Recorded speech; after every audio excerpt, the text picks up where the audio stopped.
The year is 1962. Chevy rolls out an all-new six-cylinder, an absolute legend with 7 main bearings to replace the 4 main bearing Stovebolt 6, which goes back to 1929.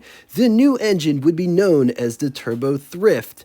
Chevy would produce the Turbo Thrift engine family from 1962 to 1990 for the North American market and 2001 for foreign markets. Don't be confused by the name. These engines are not turbocharged. In this episode, we will cover engine displacements of 194, 230, Pontiac 215, 250, and the 292. Bore and stroke sizes may be rounded, and we're going from base horsepower to max horsepower. We're not going into all the horsepower figures over the years. The Turbo Thrift engine had a smaller displacement than the outgoing Stovebolt 6 that preceded it, and it weighed about 100 pounds less. It had an overall length of 32.5 inches long, which is just under 3 feet. Bore spacing was identical to the small block Chevy V8 at 4.4 inches. Used a wedge-type closed chamber, cylinder heads with squish area surrounding combustion chamber. The cylinders are numbered from front of the engine to the rear. Firing order is 1, 5, 3, 6, 2, 4. Hydraulic valve lifters, hollow push rods, stamped ball pivot, stud-mounted rocker arms, 7 main bearings which provide greater reliability and bending stress, full pressurized oiling system with spin-on oil filter, intake and exhaust are on the same side.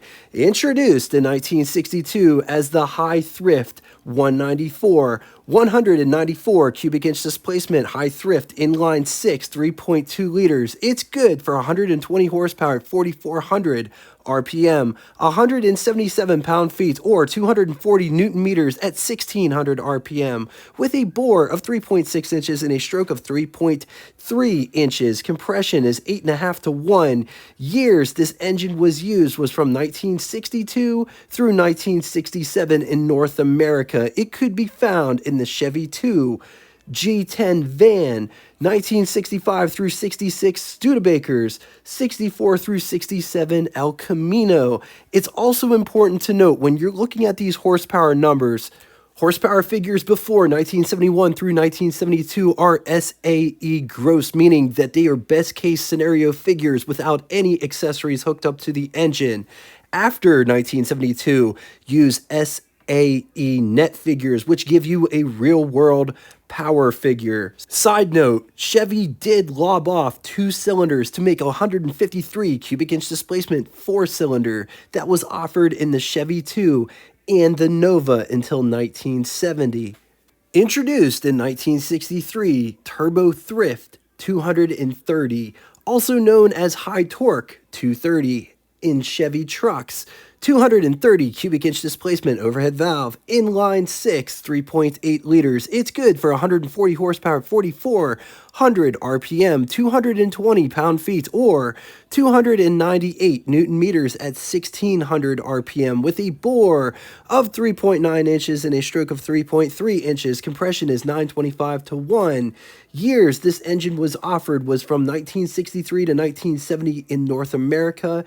It could be found in half-ton trucks, 1963 through 1965 Biscayne or Bel Air. Canadian market used it in Pontiacs, Checker Marathon, and 65 through 66 Studebaker. Pontiac 215 used the same 230 cubic inch displacement block but with a smaller bore, 215 cubic inch displacement inline 6, 3.5 liters. It's good for 140 horsepower at 4,200 RPM, 206 pound-feet or 279 newton meters at 2,000 RPM, with a bore of 3.8 inches and a stroke of 3.3 inches. Compression is 8.6 to 1. Years 1964 through 1965 and could be found in the Tempest.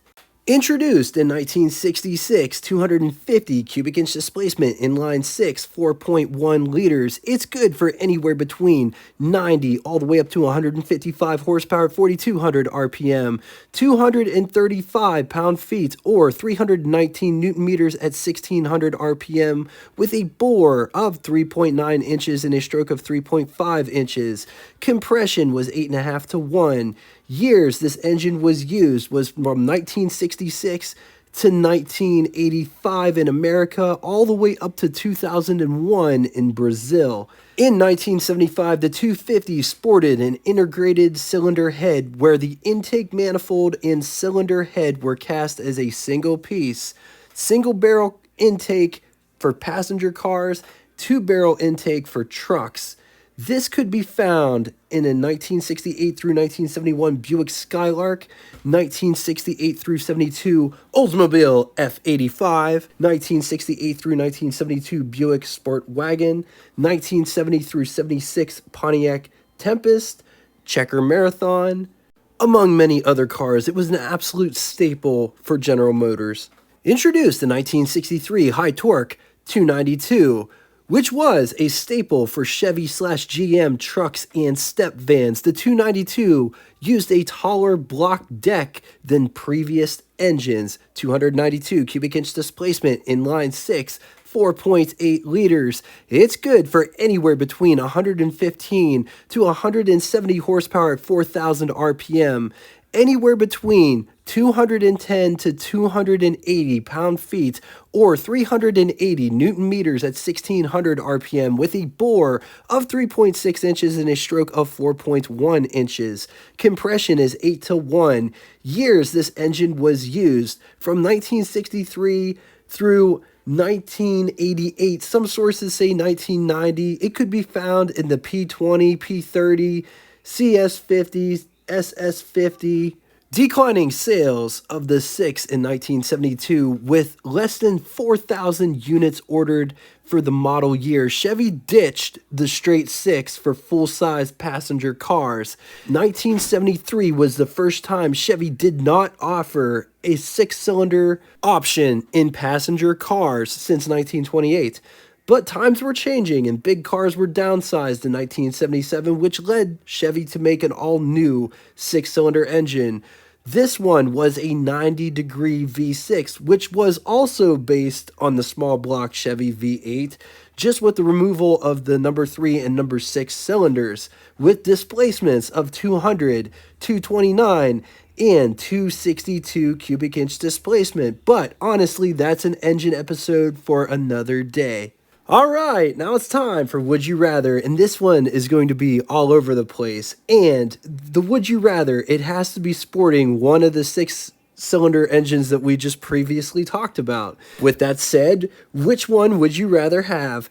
1965 Pontiac Tempest, or 1968 Buick Skylark, or 1964 Chevy 2, aka Nova. I'm going to leave this here for a minute. If you need more time, feel free, pause the video. Moving on to the second scenario.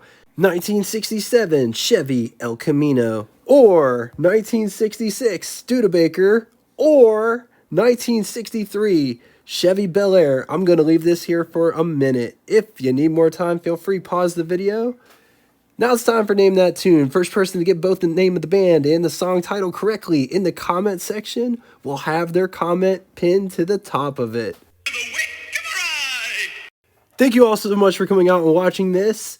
Which engine episodes would you like to see featured on Engine Episode Wednesdays? Put it down in the comment section below. I'm eager to see what you guys would love to see. And until next time, toodaloo!